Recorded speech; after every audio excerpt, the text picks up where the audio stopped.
Good morning students. हमारा जो next topic है वो है इंक्रीज़ और decrease in demand.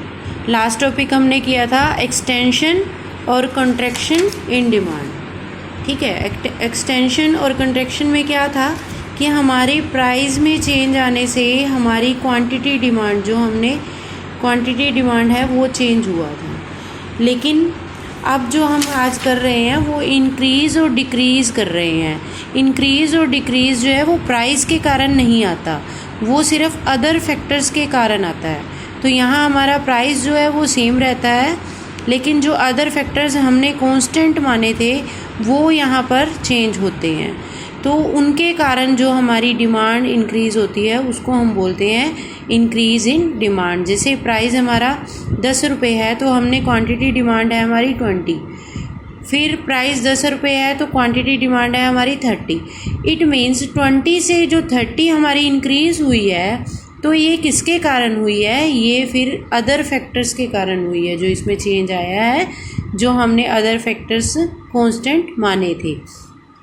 Law of demand किया था, उसमें भी हमने कुछ अजम्पशंस ली थी कि कुछ मान्यताएं ये थी हमारी कि इसमें कुछ फैक्टर जो हैं वो कांस्टेंट रहते हैं। तो उसी तरह से अब हमने ये क्या देखा कि यहाँ प्राइस सेम होकर वो फैक्टर जो हैं हमारे चेंज हो रहे हैं।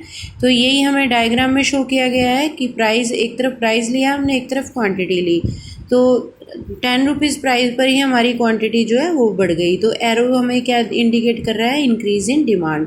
तो इसमें जो हमारे कॉज हैं, cause of increase in demand, उसमें यही आएंगे कि when income of the consumer increase, जब उपभोक्ता की इनकम जो है वो बढ़ जाती है, उसमें इंक्रीज़ हो जाता है। सेकंड है when price of substitute goods increase, जब उसकी जो सब्स्टिट्यूट गुड्स हैं, ठीक है, वो जो है उसका प्राइस इंक्रीज़ हो जाएगा। इट मीन्स हम वो प्रोडक्ट ना यूज़ करके उसका कोई मार्केट से सब्स्टिट्यूट ले लेते हैं, ठीक है, तो डिमांड क्या हो जाएगी? सब्स्टिट्यूट गुड्स की डिमांड प्राइस इंक्रीज़ होने से हम वो ना लेकर वही वस्तु ले लेते हैं जिसका प्राइस कम है, तो इंक्रीज़ इन डिमांड हो जाएगा।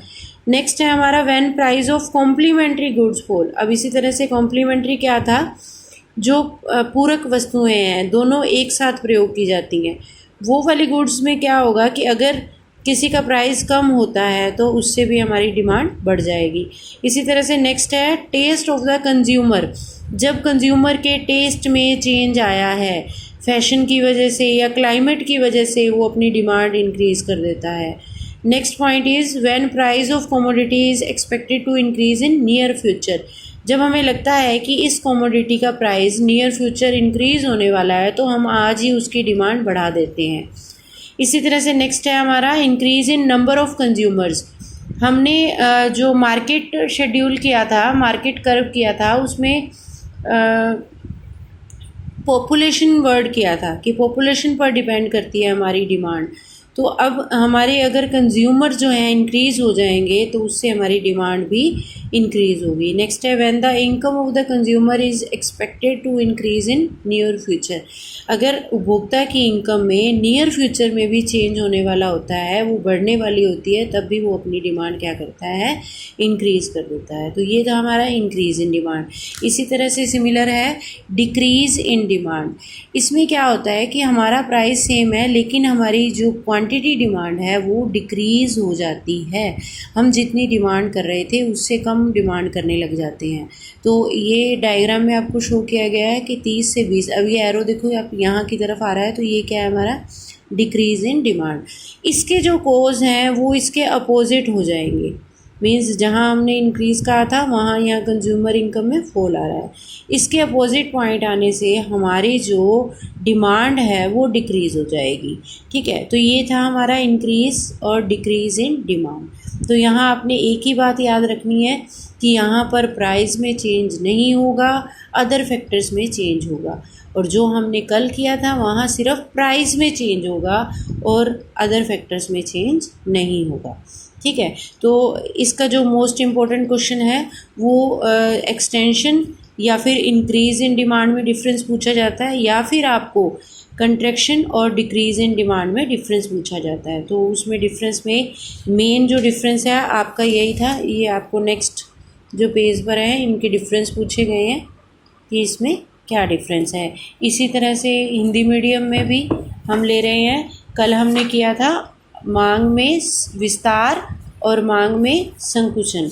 आज हम ले रहे हैं मांग में वृद्धि और मांग में कमी। ठीक है, तो मांग में वृद्धि क्या है कि कीमत समान रहते हुए अन्य तत्वों के कारण जो परिवर्तन आया उसको हमने बोला, अगर हमारी डिमांड बढ़ी तो उसको बोला मांग में वृद्धि, अगर हमारी डिमांड कम हुई तो हमने बोला मांग में कमी। इसी तरह से सेम है, हमें प्राइस गिवन है और मांगी गई मात्रा। मांगी गई मात्रा मीन्स जो हम पहले डिमांड कर रहे थे 5 रुपये प्राइस पर, अब 15 कर रहे हैं। पहले 10 कर रहे थे, अब 15 कर रहे हैं, तो ये बढ़ी है हमारी। तो ये है हमारी इंक्रीज़ इन डिमांड या फिर मांग में वृद्धि। इसी तरह से इसके कोज दिए गए हैं। जब भविष्य में वस्तु की कीमत बढ़ने की संभावना हो, उपभोक्ता की आय में वृद्धि होने की संभावना हो, बायर्स की संख्या में, परचेज़ करने वाले जो बायर्स मीन्स परचेज़ करने वाले क्रेताओं की संख्या में वृद्धि, पूरक वस्तु की कीमत में कमी, उपभोक्ता की आय बढ़ जाती है। जो अभी मैंने पॉइंट डिस्कस किए थे वही सेम पॉइंट है जो इंग्लिश मीडियम में अभी हम डिस्कस कर चुके हैं। ठीक है, तो इसी तरह से नेक्स्ट है हमारा डिक्रीज़ इन डिमांड, मांग में कमी। जब हमारी सेम प्राइस पर हमने क्वांटिटी डिमांड जो है वो कम कर दी। तो इसमें जो आपको डायग्राम बना के दिखाया गया है, यहाँ डिक्रीज़ इन डिमांड दिखाई गई है कि ये जो डी कर्व थी हमारी यहाँ से पहले यहाँ आ गई है। तो ये हमारा क्या है, डिक्रीज़ इन डिमांड। तो इसके जो कारण है वो इसी के अपोजिट है। नेक्स्ट क्वेश्चन आप देख रहे हैं, ये हरियाणा बोर्ड में आया हुआ है आपका क्वेश्चन। तो इसमें क्या है, मांग के विस्तार और मांग में वृद्धि मीन्स एक्सटेंशन ऑफ डिमांड और इंक्रीज इन डिमांड में डिफरेंस पूछा गया है। तो ये आपका एग्ज़ाम के पॉइंट ऑफ व्यू से इम्पोर्टेंट क्वेश्चन है। तो आपने ये कोई भी टॉपिक मिस नहीं करना। जो भी आपको इसमें प्रॉब्लम लगे आप मेरे से डिस्कस कर सकते हैं। Thank you, have a nice day.